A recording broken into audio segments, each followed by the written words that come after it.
L'anatroccolo ha passato un inverno terribile, così terribile e duro che quasi non si accorge che il sole è diventato più caldo, che i fiori sono sbocciati e che la palude si popola di nuovo di verde e di animali. Solleva le ali e le sente stranamente forti, così forti che lo sostengono in aria. Senza quasi accorgersene, finisce in un bel giardino con fiori profumati e fronde d'alberi che sfiorano l'acqua di un bel laghetto.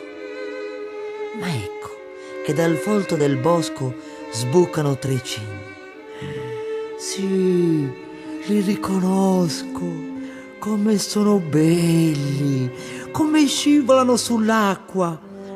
Devo volare fino a loro, starmi vicino almeno per una volta.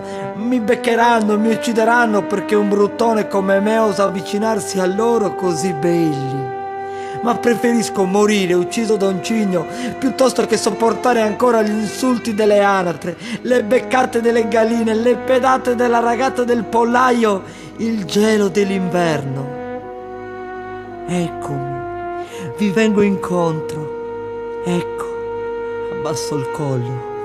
Uccidetemi. Ecco, mi chino sull'acqua. Ma chi c'è in acqua? Non è possibile.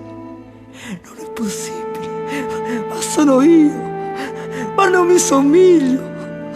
Ma sono io. Sono io. Il tappello chi sei, ma sei un te! Il tappello chi sei, il tappello chi sei,